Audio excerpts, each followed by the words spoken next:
A very warm welcome to everyone. तो एक बहुत मिनिस्क्यूल सी चीज़ मुझको पता लगी है, जो है कि क्लास 10th का जो एनसीईआरटी है न्यू वाला, उसमें चैप्टर 3 है और पुरानी वाली एनसीईआरटी में चैप्टर नंबर 2 है। सो चैप्टर नंबर 2 जो न्यू बुक का है वो हम इस चैप्टर के बाद पढ़ेंगे। तो न्यू जो बुक को रेफ़र कर रहे हैं वो भी चैप्टर 3 पढ़ लें और फिर हम इंडो चाइना जो है हमारा चैप्टर 2 न्यू बुक का वो पढ़ेंगे। Plus we'll have a background for Indo, that is India, तो दैट बी बेटर। ठीक है, next time I will follow the new book वाला pattern. So let's get started. Last time हमने पढ़ा था नेशनलिज्म का मतलब क्या होता है।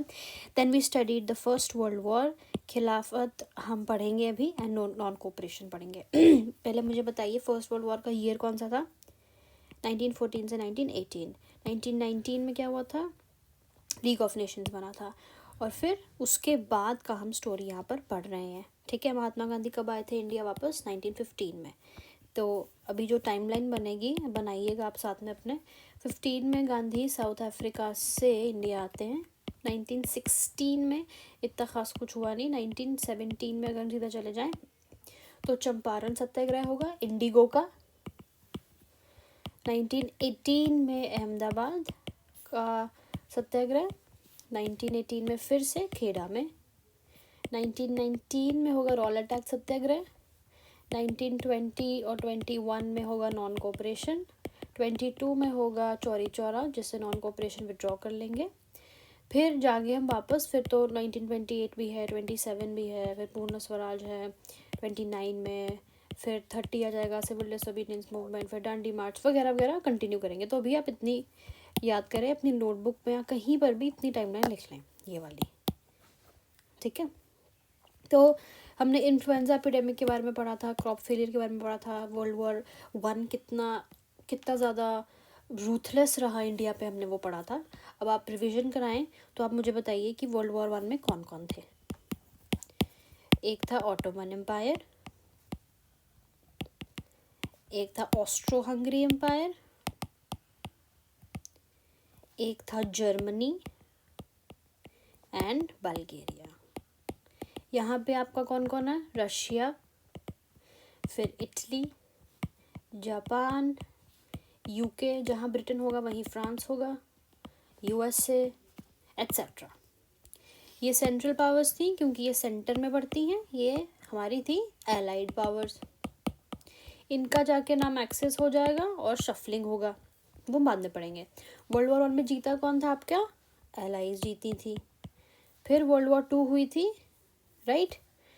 अब हम नेक्स्ट पढ़ते हैं आइडिया ऑफ सत्याग्रह। चलिए, महात्मा गांधी जो कि ये है, कहाँ गए, ये रहे। ठीक है, महात्मा गांधी, मोहनदास करमचंद गांधी पूरा नाम है। महात्मा गांधी इनको रविंद्रनाथ टैगोर ने एज एन ऑनर नाम दिया था। So Mahatma Gandhi return to India. Return मतलब कहीं पे थे, तो कहाँ थे, साउथ अफ्रीका में थे। वो कब वापस आए, 1915 जनवरी में, यानी initial start of the year में वो इंडिया वापस आ गए। किसने उनको बुलाया यहाँ पर, वेरी इंपॉर्टेंट, उनको बुलाया आपके गोपाल कृष्ण गोखले ने। ये थे इनके political mentor. Because Gopal Krishna Gokhale was a moderate, we can say that Gandhi was also a moderate, क्योंकि वो उनके मेंटोर थे। मेंटोर का मतलब होता है टीचर होना, गाइडर, जो आपको गाइडेंस देता है, गार्जियन जिसको बोलते हैं ना। और वो मॉडरेट थे। अच्छा, बहुत बेसिक अगर हम बता दें, मॉडरेट, और दूसरा क्या होता था, एक्सट्रीमिस्ट, है ना। दो लोग होते हैं ये, मतलब टू, ऐसा बता, एक वेइंग स्केल ले लीजिए आप। वेइंग स्केल तो बहुत ही बुरा बना है, नेवर माइंड। ठीक है, तो एक होता है मॉडरेट, एक होता है एक्सट्रीमिस्ट। मॉडरेट्स वो लोग होते हैं, दैट वो ग्रुप होता है जो मध्यम मार्ग को प्रेफर करता है, जो पीस को प्रेफर करता है, जो बोलता है कि बातों से, यानी कि कम्युनिकेशन से, अग्रीमेंट्स से सब कुछ हो जाएगा। जैसे गांधी जी थे, सत्याग्रह से सब होगा, टॉक करो, अहिंसा है, ठीक है, फिर सत्याग्रह करेंगे, सिविल डिसोबीडियंस करेंगे, नॉन कोऑपरेशन करेंगे, लेकिन वायलेंस नहीं करेंगे। ये वो लोग होते हैं। एक होते हैं एक्सट्रीमिस्ट, वो कहते हैं कि बात बात में कुछ नहीं रखा है, सीधा होगा वायलेंस, हम फेंकेंगे बम।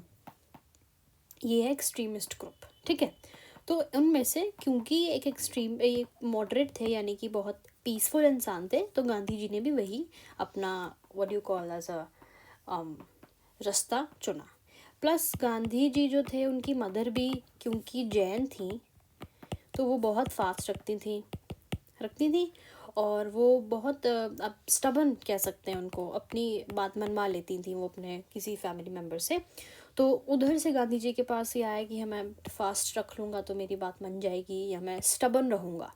तो बहुत सारा इनका जो फीचर्स हैं वो अलग अलग लोगों से आए हैं। डन।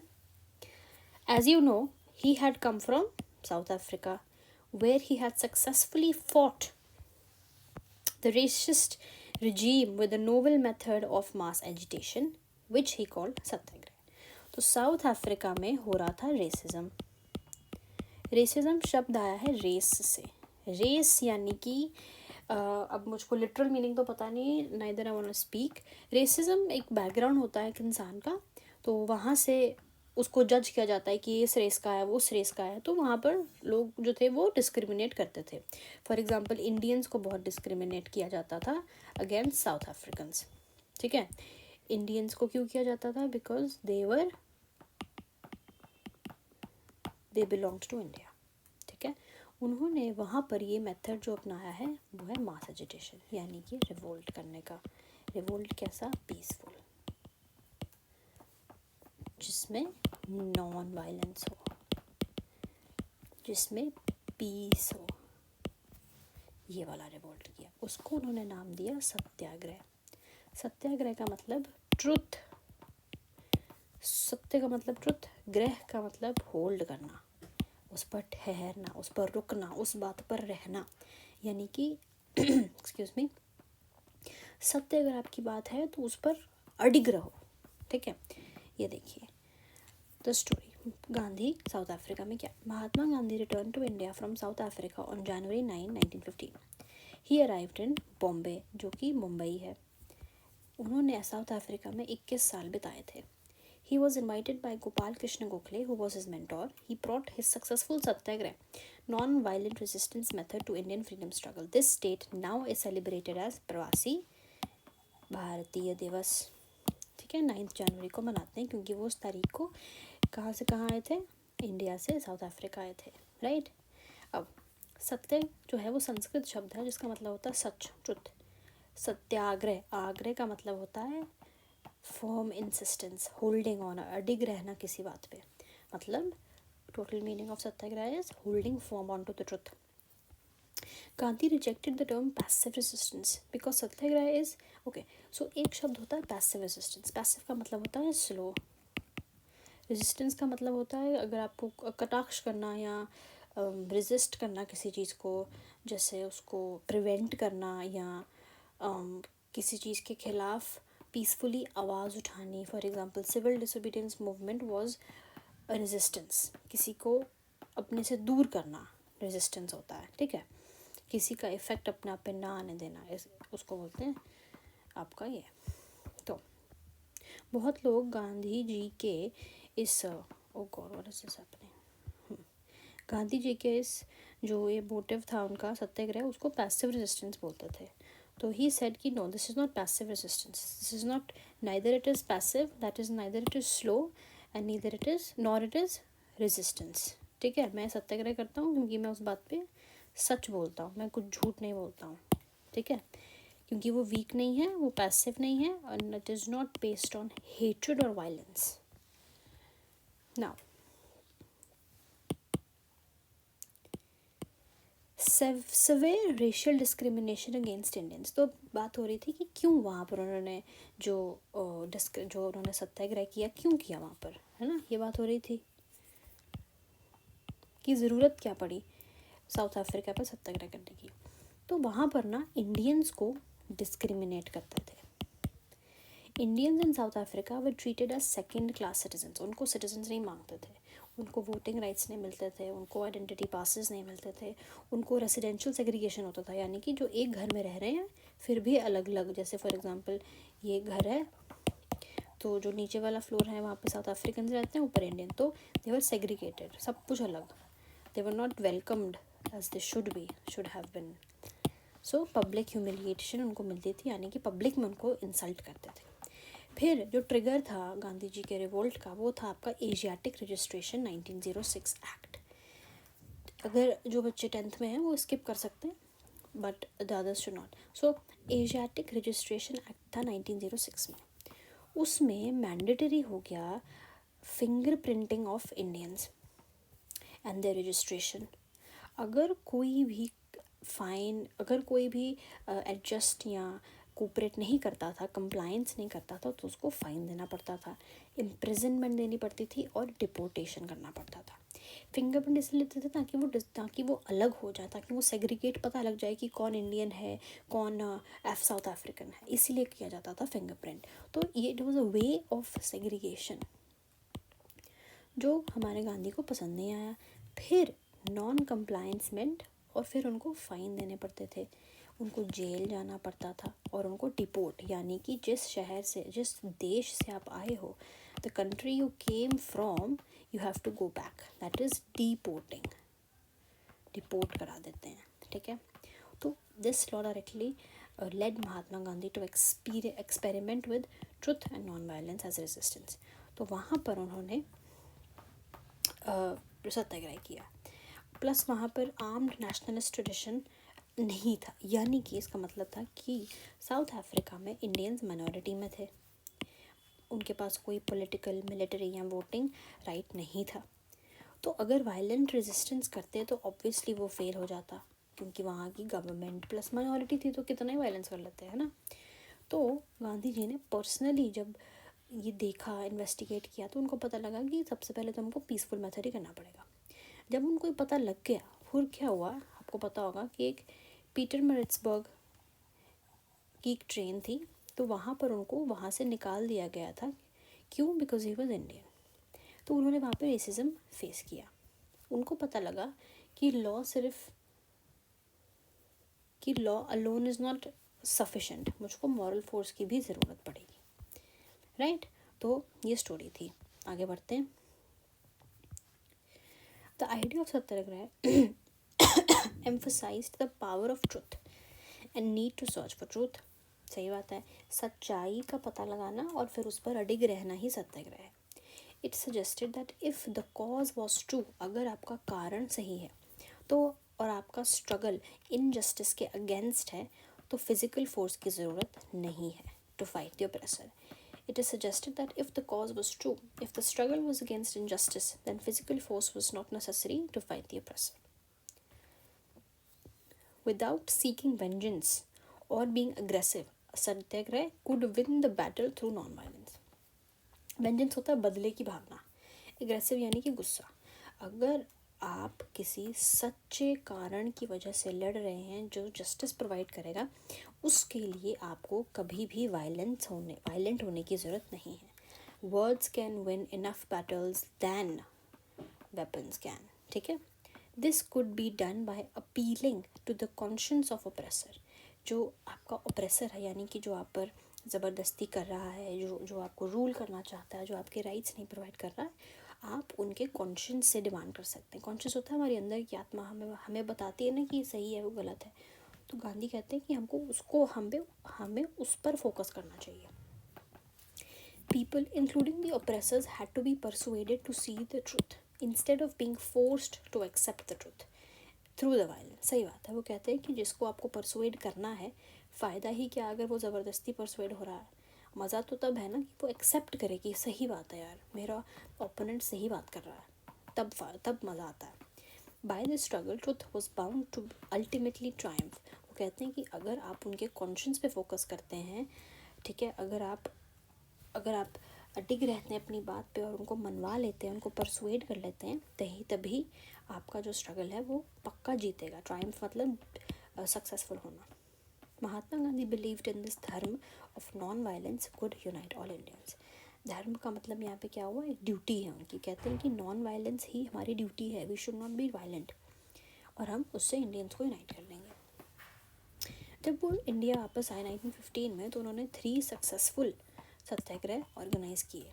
सबसे पहला चंपारण बिहार में, to inspire the peasants to struggle against oppressive plantation system. In 1917, he organized a satyagraha to support the peasants of Kheda फिर दूसरा कहाँ पे हुआ, 17 में खेड़ा में। Affected by crop failure and plague pandemic, the peasants of Kheda could not pay revenue and were demanding that revenue collection be relaxed. In 1918, Mahatma Gandhi went to Ahmedabad to organize a satyagrah amongst the cotton mill workers. इसमें बस इतना बताया है कि 3 उन्होंने सत्याग्रह किए 1917 में चंपारण, फिर जो मुझको लगता है वो 18 में ही खेड़ा किया था और 18 में ही उन्होंने अहमदाबाद किया था। ठीक है, पहले ये समझते हैं, रोल अटैक पे हम नेक्स्ट बार आएंगे तो समझते हैं। सबसे पहले हम चंपारण समझते हैं, इसका फ़ोटो ले लीजिए। ठीक है, 1917 में था चंपारण सत्याग्रह। चंपारण कहाँ पड़ता है, बिहार में। चंपारण मीट फेमस है ना, वहीं से याद रखना। तो हुआ क्या है, स्टोरी अब मैं आपको बताऊं तो इंडिगो जो है उसकी सारी लड़ाई है। इंडिगो यानी कि नील, ठीक है, ये होता है इंडिगो, ये होता है इंडिगो। तो इंडियन जो प्लांटेशन वर्कर्स थे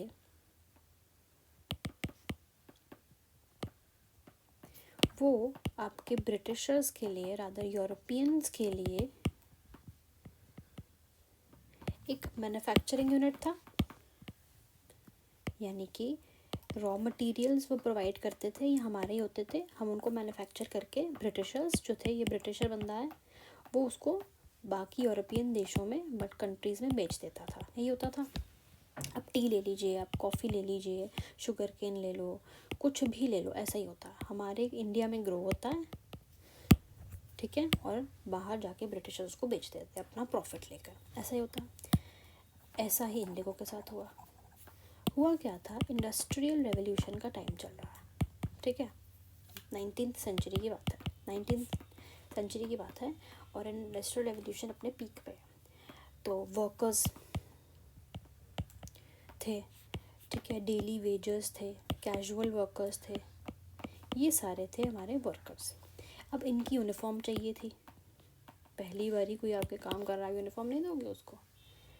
फिर जो वहाँ की क्वींस थी, यानी कि पहले की भी, विक्टोरिया, एलिजाबेथ एट्सेट्रा, इन सबको इंडिगो पहनना होता था, यानी कि ब्लू कलर पहनना होता था, नेवी कलर होता है जो, because blue colour has always been the colour of royalty.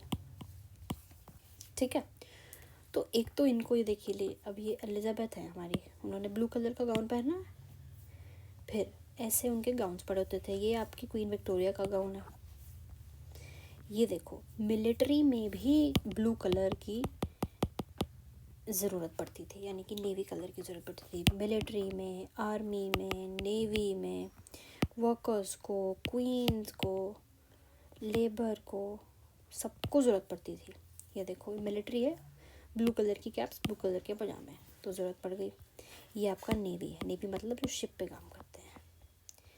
ये हैं आपके आर्टिलरी मैन, यानी कि मिलिट्री मैन, इनकी भी यूनिफॉर्म में ब्लू था। तो अचानक से ब्लू कलर की ज़रूरत पड़ गई, ब्लू आता है आपके इंडिगो से। तो ब्रिटिशर्स ने बोला कि इंडियंस आपको अब इंडिगो गाना पड़ेगा, जो मर्जी हो जाए। इंडियंस ने उगाया भी, और ब्रिटिशर्स ने वो फर्दर यूरोपियन यहाँ पे आए यूरोपियन कंट्रीज, तो ब्रिटिशर्स ने फर्दर यूरोपियन कंट्रीज़ में वो बेच दिया।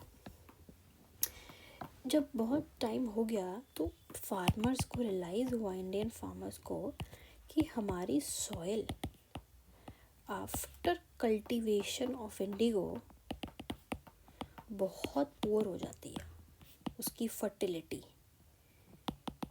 वो और उतनी उपजाऊ नहीं रहती हमारी सॉइल। तो ये इसका मतलब ये हुआ कि ये जो क्रॉप है ये हमारे इस लैंड के लिए, सॉइल के लिए अच्छी नहीं है। तो उन्होंने, जो इंडियन फार्मर्स थे, उन्होंने किया रेजिस्टेंस, उन्होंने बोला कि अब हमको ये ग्रो नहीं करनी, प्लीज़ इसको ले जाइए। ब्रिटिशर्स ने बोला कि अच्छा, अब तो ये मान नहीं रहे। फिर उन्होंने बोला कि इनको क्यों ना हम एडवांस दे दें। उन्होंने इंडियंस को लालच देने की कोशिश की एक एडवांस पेमेंट से, जिसको वो बोलते थे दंडी, ठीक है, उन्होंने उनको बोला है ले लो। लेकिन इंडियन फार्मर्स ने बोला कि नहीं, हमारी सॉइल ही ख़राब हो रही है, आप एडवांस पेमेंट तो दे दोगे, लेकिन हम अगर हमारी सॉइल ही ख़राब हो रही तो हम उसका क्या करें बताओ। तो ब्रिटिशर्स को आ गया गुस्सा, उन्होंने फिर किया फोर्स, उगाना ही पड़ेगा, ज़बरदस्ती किया। तो जो इंडियन फार्मर्स थे वो बहुत सैड हो गए थे, क्योंकि वो सिर्फ़ और सिर्फ कमर्शियल क्रॉप्स ही ग्रो कर पा रहे थे। कमर्शियल क्रॉप्स वो क्रॉप्स होते हैं जो आप सिर्फ मार्केट के लिए बेचते हैं, आपको उससे कोई मतलब नहीं। जैसे खादी कमर्शियली बिकता है वो, जैसे आपका ले लीजिए आप टी, कॉफ़ी, कोई फार्मर अपनी टी उगा के, हाँ बहुत होते होंगे, लेकिन mainly it is a commercial crop, आप उसको बेचते हो। जो होते हैं इनको कैश क्रॉप्स भी बोलते हैं, यानी आप इट ब्रिंग्स कैश। एक होते हैं फूड क्रॉप्स, जैसे वीट नेसेसिटी है, राइस नेसेसिटी है ना, ये होते हैं फूड क्रॉप्स। शुगर केन भी कमर्शियल क्रॉप है। तो इंडियन फार्मर्स सिर्फ कमर्शियल क्रॉप्स ही उगा पा रहे थे और उनके पास फूड क्रॉप्स उगाने के लिए जगह नहीं थी। अब वो और परेशान हो गए। परेशान होकर एक तो उनकी सॉइल अब इनफर्टाइल रह जाती थी, फिर उनको फोर्स किया जाता था, फिर उनकी पेमेंट नहीं देते थे टाइम पर, उनको एक्सप्लॉइट किया जाता था, फिर उनको उतनी रिस्पेक्ट से ट्रीट नहीं किया जाता था। Financially and fertility wise of soil वो डिग्रेड हो रहे थे। उनमें से एक पीजेंट थे हमारे राजकुमार शुक्ला। ये राजकुमार शुक्ला वो गए आपके गांधी के पास। वो कहते, गांधी जी हम चंपारण से आए हैं। चंपारण पड़ता है बिहार में, 1917 की बात है। तो हमारे यहाँ पर इंडिगो को प्लांट करने के लिए फोर्स किया जा रहा है, जो हम नहीं चाहते, हमारी करिए हेल्प। तो गांधी जी ने बोला, अगर मुझे आपकी हेल्प करनी है तो मुझे इन्वेस्टिगेट करना पड़ेगा सारा मुद्दा। उन्होंने बोला करता हूँ। फिर गांधी जी आए और उन्होंने at the end of the day Satyagraha किया अगेंस्ट ब्रिटिशर्स फॉर पीजेंट्स। कहाँ? चंपारण में। कब? 1917 में। किसके कहने पे? राजकुमार शुक्ला। ये है आपका चंपारण सत्याग्रह। जब इसमें गांधी जी को सक्सेस मिल गया तब उनको पता लगा कि देखो, उनका पॉइंट प्रूव हो गया कि नॉन वायलेंस, ट्रुथ, अहिंसा से भी बहुत कुछ पाया जा सकता है। ठीक है, डन। ये है हमारा चंपारण सत्याग्रह। नेक्स्ट आते हैं खेड़ा पे। ये समझने के लिए आपको ब्रेक लेना पड़ेगा। सबसे पहले आप चंपारण सत्याग्रह जो हमने पढ़ा है, वीडियो पॉज करके अपने नोट्स में अपने आप को समझाओ, बोलते बोलते रिवाइज़ करो। जब वो हो जाए then continue with the video. ये नहीं कि एक बार वीडियो ख़त्म हो जाए फिर पढ़ेंगे। ठीक है, तो पॉज कर लो। नेक्स्ट जब वो रिवाइज हो जाए तब खेड़ा पढ़ना, नहीं तो कंफ्यूज हो जाओगे। ओके, सो आई होप आपने रिवाइज कर लिया है। अभी हम पढ़ेंगे हमारा खेड़ा सत्याग्रह। खेड़ा सत्याग्रह में क्या था, इधर क्या लिखा है। In 1917, which I think is 18, he organized a Satyagraha to support the peasants of Kheda. Kheda एक जगह है, डिस्ट्रिक्ट है गुजरात में, जहाँ पर क्रॉप फेलियर हो गया था और प्लेग एपिडेमिक आ गया था। वहाँ पे peasants of Kheda could not pay revenue and were demanding revenue collection be relaxed। ये डिमांड थी उनकी। ठीक है, तो उन्होंने सत्याग्रह किया। अब पढ़ते हैं इसको। ओके, ये हैं आपके, बाद में बताती हूँ, अभी नहीं। हाँ, ये है आपका खेड़ा पड़ता है गुजरात में, ये वाला। ठीक है, यहाँ की बात करेंगे सन 1918 विच आई थिंक। ओके, अहमदाबाद में हो गया था क्रॉप फेलियर। उसकी वजह से आ गया था सबसिस्टेंस क्राइसिस, यानी कि जितना चाहिए उतना भी ग्रो नहीं हो रहा। उसको बोलते हैं फेमाइन। क्यों? क्योंकि वहाँ पे आ गया था ड्रॉट मतलब जब प्रोलॉन्ग टाइम पीरियड के लिए बारिश ना हो और ज़मीन सूखी पड़ जाए, ऐसे इसको बोलते हैं आपका क्रॉप फेल हो जाना ड्यू टू ड्रॉट। ओके, ये हो गया था अहमदाबाद में, यानी कि सॉरी खेड़ा में। ओ गॉड, खेड़ा की बात कर रही थी। ठीक है, ये खेड़ा गुजरात में है। ठीक है, तो खेड़ा गुजरात में जब ये सब हुआ, ड्रॉट आया, फेमाइन आई और लोगों में सब्सिस्टेंस क्राइसिस से गुजर रहे थे, तब लोगों के इस क्रॉप फेलियर पे अब उनको एक रेवेन्यू पे करना पड़ता था, यानी कि एक टैक्स पे करना पड़ता था ना ब्रिटिशर्स को, कि फॉर एग्जांपल अगर उन्होंने इतना उगाया है ना, तो वो क्या बोलते थे कि आपको इतना पार्ट ब्रिटिशर्स को टैक्स में देना है। इसको बोलते थे 3 खटिया सिस्टम, यानी कि 3rd part of your land you have to give. ठीक है, तो ब्रिटिशर के रूल में लिखा था कि अगर क्रॉप फेल हो जाता है ना तो रेवेन्यू कलेक्शन नहीं किया जाएगा, लेकिन ऐसा हो नहीं रहा था। क्रॉप फेलियर होने के बाद भी रेवेन्यू कलेक्शन किया जा रहा था और पीजेंट्स को फोर्स किया जा रहा था वो रेवेन्यू को पे करने को। अब क्रॉप तो होगा नहीं तो पैसा कहाँ से आएगा? डेट से। जो लोग थे वो डेट ले रहे थे, यानी कि डेट फ्रॉम अनऑर्गेनाइज सेक्टर, यानी कि ज़मींदार। और ज़मींदार एक्सप्लॉइट करने में तो नंबर 1 है, तो उन्होंने उनको एक्सप्लॉइट किया। ये सब होने के बाद ये इस खेड़ा की बात पता लगी गांधी जी को। उन्होंने किया इसके अगेंस्ट सत्याग्रह। उन्होंने बोला ऐसा नहीं होगा, एक तो आपको जितना रेवेन्यू कलेक्ट किया है वापस दो, ठीक है, और आगे से इनका पूरे साल के लिए, उन्होंने बोला था पूरे साल के लिए आप इनको टैक्स देने को मजबूर नहीं करेंगे। ब्रिटिशर्स नहीं माने, उन्होंने इनको बैन कर दिया, ठीक है। लेकिन फिर भी गांधी जी अपने नॉन वायलेंट अहिंसा सत्याग्रह ट्रुथ अलोन ट्रायम्फ्स पे खड़े रहे, अडिग रहे, और उन्होंने at the end of the day Kheda में फाइनली विजय हासिल किया, यानी कि ब्रिटिशर्स को पूरा का पूरा रेवेन्यू जो कलेक्ट किया था वापस देना पड़ा, प्लस प्रॉमिस किया कि 1 ईयर के लिए वो टैक्स इनसे कलेक्ट नहीं करेंगे। ये था आपका खेड़ा सत्याग्रह। ये हैं आपके सरदार वल्लभ भाई Patel, the unity man of India. इन्होंने भी बहुत साथ दिया है गांधी जी का खेड़ा सत्याग्रह में। ओके, ये हो गया। नेक्स्ट पढ़ते हैं अहमदाबाद। रिवाइज कर लीजिए फिर आगे पढ़ना। 1918 में Mahatma Gandhi went to Ahmedabad to organise a Satyagraha movement against cotton mill workers. Okay, so आपका जो अहमदाबाद है ना, उसको मैनचेस्टर ऑफ इंडिया बोलते हैं। मैनचेस्टर क्यों बोलते हैं? मैनचेस्टर इज़ अ प्लेस जहाँ पर टेक्सटाइल का बहुत काम है, तो क्योंकि इंडिया में अहमदाबाद में टेक्सटाइल का बहुत काम है, इसको मैनचेस्टर ऑफ इंडिया बोलते हैं।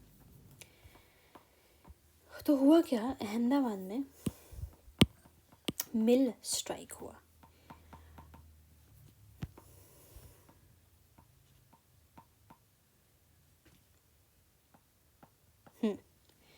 तो हुआ क्या था इसमें, लोगों ने बोला था कि हमारे वेजेस जो है ना वो बढ़ाए जाएं, ये बात हुई थी। तो ब्रिटिशर्स ने बोला था कि हम आपके वेजेस नहीं बढ़ाएंगे। हुआ क्या था कि फेमाइन चल रही थी, वही वाली है ना, गुजरात में चल रही थी ना 1718 खेड़ा वाली फेमाइन चल रही थी। तब इंडस्ट्रीज़ बंद हो गई थी और ब्रिटिशर के रूल के हिसाब से इनको मिल रहा था अलाउंस, जो एम्प्लॉयड है सबको मिलेगा। फेमाइन चल रही थी, प्लस एक प्लेग एपिडेमिक भी चल रही थी, ठीक है, प्लेग एपिडेमिक चल रही थी।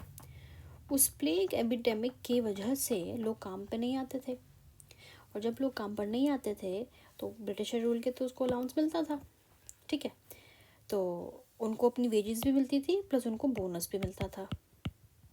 जब प्लेग ख़त्म हो गई, ड्रॉट ख़त्म हो गया, सब ठीक हो गया, वापस हो गई इकोनॉमी, दोबारा चलने लग पड़ी, इकोनॉमी रिवाइव कर दी।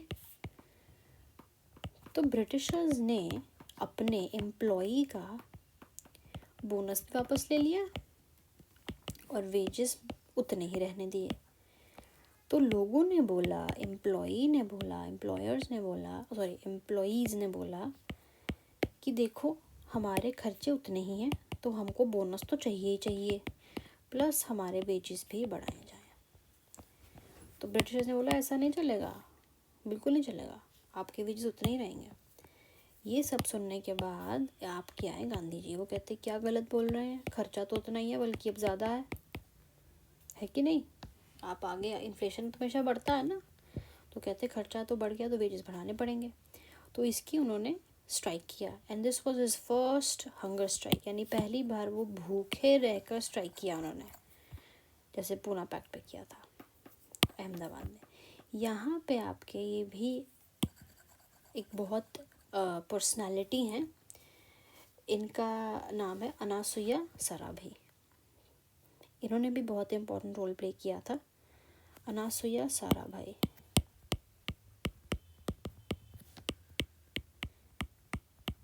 इन्होंने भी अहमदाबाद कॉटन मिल स्ट्राइक में बहुत इम्पोर्टेंट रोल प्ले किया था। ये हैं वो, इनका नाम छुप जाता है लेकिन she is also a part of this. तो ये देख सकते हैं आप, फर्स्ट गांधी जी का हंगर स्ट्राइक था, ये था आपका अहमदाबाद का। तो ये मैप बहुत ज़रूरी है, चौरी चौरा 1922 में काम आएगा, अमृतसर, चंपारण, खेड़ा, अहमदाबाद, दांडी। ठीक है, फिर हम नेक्स्ट में ऑल सत्याग्रह पढ़ेंगे। डन।